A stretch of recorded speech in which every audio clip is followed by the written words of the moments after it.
Vitals के साथ हमेशा एक ऑक्सीजन सैचुरेशन नापा जाता है।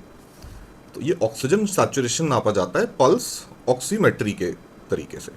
पल्स ऑक्सीमेट्री मतलब जो पल्स ऑक्सीमीटर होता है उसको यूज़ करते हैं, वो हमारे फिंगर पे लगा देते हैं और उस पर कितना सैचुरेशन है ऑक्सीजन का ये पता चल जाता है। तो ये एक नॉन इन्वेजिव तरीका है, इसलिए बहुत कॉमनली प्रैक्टिस्ड है और सब लोग आराम से इसको कर सकते हैं। और इससे हमें पता चलता है SpO2 मतलब सैचुरेशन ऑफ ऑक्सीजन। अब ऑक्सीजन सैचुरेशन ये आर्टरी का नहीं होता, ये होता है कैपिलरी का। Capillary oxygen saturation. अब ऑक्सीजन सैचुरेशन कैपिलरी क्यों बोला, आर्टरी क्यों नहीं बोला, ये भी समझना जरूरी है। मान लीजिए एक बहुत बड़ी आर्टरी है, ये आई और छोटी आर्टरी में डिवाइड हो गई। मान लीजिए हाथ की आर्टरी है, रेडियल आर्टरी, जो आपको फील होता है, इसमें पल्स फील होती है। ये आई और आर्टरी डिवाइड हो गई छोटी छोटी आर्टरीज में, और ये फर्दर डिवाइड हुई फिंगर्स में जाने के लिए और छोटी आर्टरीज में। अब ये जो और छोटी आर्टरीज बन गई, ये फिंगर टिप पे पहुंचते पहुंचते ना आर्टरी बचती है ना वेन, ये बन जाती है कैपिलरी। मतलब ये और छोटी ब्लड वेसल बन जाती है, और इसी लेवल पे, कैपिलरी लेवल पे ब्लड जो है ये डिस्ट्रीब्यूट होता है। मतलब हमारी जो टिश्यूज है, मसल है, ये कैपिलरी से ब्लड उठाता है।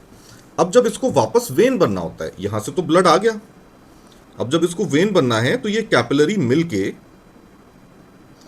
बनाएगी छोटी छोटी वेन्स, ये बड़ी वेन्स बनाएंगी, और ये बड़ी वेन मिलके एक बड़ी वेन में ड्रेन करेगी, जो ये हमारे हाथ में हमें वेन्स दिखती हैं, या फिर यहां पे दिखती है जहां से ब्लड लिया जाता है। तो वेन से मोस्टली ब्लड लिया जाता है। तो ये बन गई वेन, ये थी आर्टरी, और ये जो बीच में छोटी, सबसे छोटी ब्लड वेसल आपको दिख रही है, ये होती है कैपिलरी। इसलिए बोला जा रहा है कि यहां पे फिंगर के टिप पे ना आर्टरी है ना वेन है, इस फिंगर की टिप पे होता है कैपिलरी। तो हमने कैपिलरी का ऑक्सीजन सैचुरेशन नापा। अब ब्लड के अंदर हम किस चीज में सैचुरेशन नापते हैं? तो ब्लड के अंदर हम नापते हैं सैचुरेशन हीमोग्लोबिन का। हीमोग्लोबिन के ऊपर ऑक्सीजन के मॉलिक्यूल्स ऐसे अटैच रहते हैं। तो अब इस हीमोग्लोबिन में अगर 100% इसकी साइट्स हैं, मान लीजिए इसकी 4 साइट है जहां पे ऑक्सीजन मॉलिक्यूल अटैच हो सकता है, अगर चारों साइट पे ऑक्सीजन बैठा हुआ है तो हम बोलेंगे 100% सैचुरेशन है। और मान लीजिए एक साइट पे नहीं बैठा हुआ, खाली 3 साइट पे बैठा है, तो 3/4 इंटू 100 मतलब 75% सैचुरेशन है। अब ये एक मॉलिक्यूल नहीं होता हीमोग्लोबिन के, तो कई मॉलिक्यूल्स होते हैं, और उन सारे मॉलिक्यूल्स में कितना ऑक्सीजन है उसका एवरेज हमारा कैपिलरी ऑक्सीजन का सैचुरेशन हमें बताता है, जो हम SpO2 यानी कि पल्स ऑक्सीमीटर से SpO2 नापते हैं। जब हम सेम ऑक्सीजन का सैचुरेशन ABG से नापते हैं तो इसको हम SpO2 नहीं SaO2 कहते हैं। यहां पे A लिखा है और यहां पे P लिखा है, तो ABG से नापा जाता है SaO2। दोनों में प्रैक्टिकली ना के बराबर फर्क होता है। हो सकता है आप एक ही पेशेंट का पल्स ऑक्सीमीटर से नापो ऑक्सीजन, वो मान लो 93% आया, और ABG से भी नापो वो भी 93 आएगा। लेकिन इसमें टेक्निकली क्या फर्क है कि ये ABG लिया जाता है आर्टरी के ब्लड से, तो ये आर्टरी का ऑक्सीजन सैचुरेशन नापता है। तो एक तो कहां से सैंपल लिया है उसका फर्क है, और दूसरा इसको बोलते हैं फ्रैक्शनल और इसको बोलते हैं फंक्शनल। फ्रैक्शनल और फंक्शनल में यह फर्क है कि फंक्शनल मतलब इसने हीमोग्लोबिन और ऑक्सीजन का सैचुरेशन नाप दिया, लेकिन फंक्शनल में हीमोग्लोबिन और ऑक्सीजन का सैचुरेशन भी नापा, हीमोग्लोबिन और कार्बोक्सी हीमोग्लोबिन का भी नाप दिया, और भी अगर हीमोग्लोबिन के साथ कोई और ऑक्सीजन से मिलता जुलता मॉलिक्यूल अटैच्ड है तो उसका भी ये सैचुरेशन नाप देगा। लेकिन ये जो कार्बोक्सी हीमोग्लोबिन ये नेग्लिजिबल होता है, ना के बराबर होता है हमारी बॉडी में, तो इसलिए डिफरेंस बहुत ज़्यादा फंक्शनल और फ्रैक्शनल में प्रैक्टिकल पर्पस से बहुत ज़्यादा डिफरेंस नहीं आता। अच्छा, अब एक क्वेश्चन आता है कि ये क्या प्रिंसिपल है, ये कौन से प्रिंसिपल या कौन सी टेक्नोलॉजी यूज करता है सैचुरेशन नापने के लिए। अगर हम उंगली पे लगा के सैचुरेशन नाप सकते हैं तो उंगली पे लगा के ब्लड ग्लूकोज क्यों नहीं नापते, उंगली पे लगा के हीमोग्लोबिन क्यों नहीं नापते, हम सीबीसी, टीएलसी, डीएलसी, प्लेटलेट क्यों नहीं नाप सकते, या सारे ब्लड टेस्ट उंगली पे लगा के क्यों नहीं कर सकते? वो इसलिए क्योंकि इसकी जो टेक्नोलॉजी है वो है फोटो स्पेक्ट्रोमेट्री। जितने भी ब्लड सैंपल हम आप लैब में भेजते हैं उसमें से मेजॉरिटी का प्रिंसिपल, मेजॉरिटी मशीन्स जिस पे वो ब्लड सैंपल चलता है उसका यही प्रिंसिपल होता है। ये सबसे एडवांस्ड और लेटेस्ट टेक्नोलॉजी है। ये अभी खाली ऑक्सीजन सैचुरेशन के लिए आई है। लोग कोशिश कर रहे हैं कि आरबीएस के लिए यानी कि ब्लड शुगर के लिए भी सेम टेक्नोलॉजी हम मास लेवल पे बना पाए। तो नापा जा सकता है technically, in theory, on paper, but practically वो टेक्नोलॉजी अभी बहुत लिमिटेड है। लेकिन ऑक्सीमेट्री, पल्स ऑक्सीमेट्री के लिए, मतलब सैचुरेशन नापने के लिए टेक्नोलॉजी बहुत पहले आ गई है और बहुत सक्सेसफुली काम कर रही है। फोटो का मतलब होता है लाइट, स्पेक्ट्रो मतलब स्पेक्ट्रम, और मेट्री मतलब नापना। तो फोटो स्पेक्ट्रोमेट्री को बहुत ही सिंपल और बेसिक तरीके से अगर समझाएं तो ये एक लाइट की बीम आई, वाइट कलर की लाइट की ऐसी बीम आई, ये प्रिज्म है, प्रिज्म के थ्रू ये अपने 7 कंपोनेंट्स में बट गई, VIBGYOR, विबग्योर में पूरी बट गई। और मान लीजिए आपने एक ब्लड का टेस्ट ट्यूब यहाँ पे लगा दिया, इसमें ब्लड भरा हुआ है। अब ये जो लाइट है, ये लाइट 100% पास नहीं करेगी और 100% एब्जॉर्ब भी नहीं होगी, कुछ रुक जाएगी, कुछ चली जाएगी। मान लीजिए इतनी रुक गई और इतनी लाइट पास हो गई।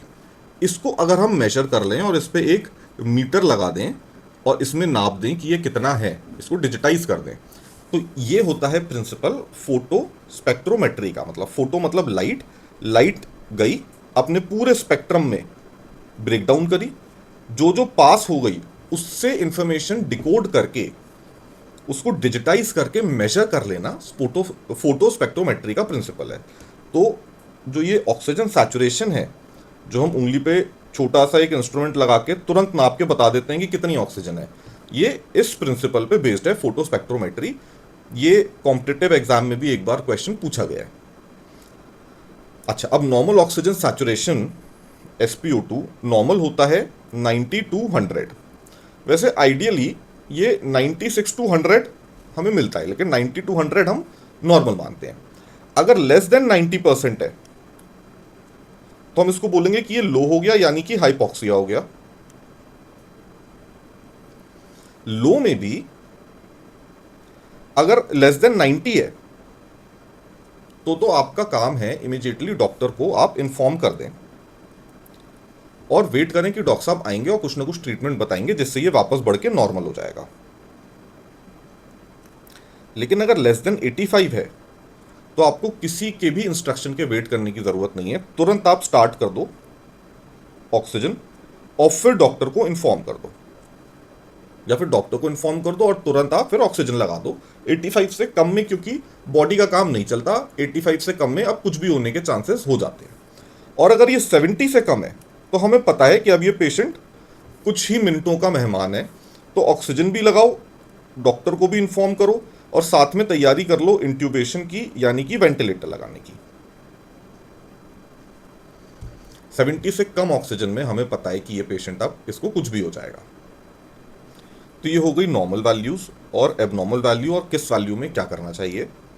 अच्छा, इसके अलावा फोटोस्पेक्ट्रोमेट्री में एक चीज उससे और याद कर सकते हैं कि अगर आप अपने फोन की टॉर्च ऑन करो और उसको वहीं पे लगाओ जहां पे आप ऑक्सीजन सैचुरेशन नापने के लिए पल्स ऑक्सीमीटर लगाते हैं, तो आप ध्यान देंगे कि ये ब्लॉक नहीं हो रही है लाइट। मेरे नेल पे ये लाइट पूरी नहीं, काफी हद तक रुक जा रही है और फिर काफी लाइट निकल भी रही है और नेल चमकता हुआ दिख रहा है दूसरे फिंगर से कंपेयर करो। लेकिन अगर आप सेम चीज पाम पे करोगे या एल्बो पे करोगे तो लाइट बिल्कुल भी पास नहीं हो रही। इसी प्रिंसिपल को यूज करके हमें यह समझ आता है कि हम फिंगर पे तो लगा ही सकते हैं, लेकिन जहां से भी लाइट पास कर रही है वहां पे भी लगाया जा सकता है ये पल्स ऑक्सीमीटर। मतलब जो ईयर लोब होता है, हाथ की सारी फिंगर्स, पैर के सारे वो फिंगर्स, फिर हमारा जो नोज होता है, नोज पे और ईयर लोब पे, यहां पे भी पल्स ऑक्सीमीटर हम लगा सकते हैं और हमें डिस्प्ले में ऑक्सीजन की सही वैल्यू मिल जाएगी। हाँ, लेकिन कहां पे नहीं लगाना है हो गया, फिंगर हो गया, टोज पे लगा सकते हैं, और ईयर लोब एंड नोज। लेकिन कहाँ पे नहीं लगाना है?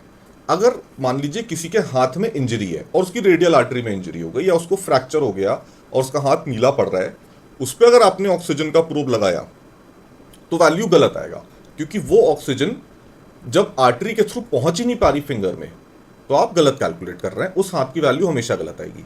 जिस हाथ में कोई इंजरी नहीं है, या फिर ये कहना चाहिए ब्लड फ्लो कॉम्प्रोमाइज नहीं है, उसमें लगाना चाहिए। अगर आप सैचुरेशन लगा के एक इस हाथ में बीपी भी नापेंगे, तो बीपी में ये ब्लड थोड़ी देर के लिए रुक जाएगा, क्योंकि आपने कफ इन्फ्लेट कर दिया और ब्लड सप्लाई थोड़ा कम हो गया, तो उस टाइम पे सैचुरेशन दिखना कम हो जाए, बंद हो जाएगा या तो, या फिर ऑक्सीजन का सैचुरेशन कम आएगा। तो ये कहाँ पे लगाना है, इसके लिए आपको याद रखना पड़ेगा कि ये जो अनकॉम्प्रोमाइज्ड ब्लड फ्लो है, जहाँ पे नॉर्मल ब्लड फ्लो है, वहाँ पे ये लगाना चाहिए। दूसरी चीज़, जब भी आप ये हाथ पे लगाएं सैचुरेशन प्रोब, तो हाथ को हार्ट के लेवल पे रखें। हार्ट के लेवल पे रखने का मतलब, अगर पेशेंट लेटा हुआ है तो पूरी बॉडी एक ही लेवल पे है, हार्ट भी और फिंगर भी, तो वो चलेगा। अगर पेशेंट बैठा हुआ है तो उसका फिंगर ऐसे हवा में मत रखो ऊपर, ना नीचे लटका छोड़ दो, उसका फिंगर आगे टेबल पे कहीं पे रख दो, या साइड में जो आर्म रेस्ट होता है, आर्म रेस्ट पे रख दो। तो ये हार्ट के लेवल पे होगा, तब एक्यूरेट रीडिंग आएगा।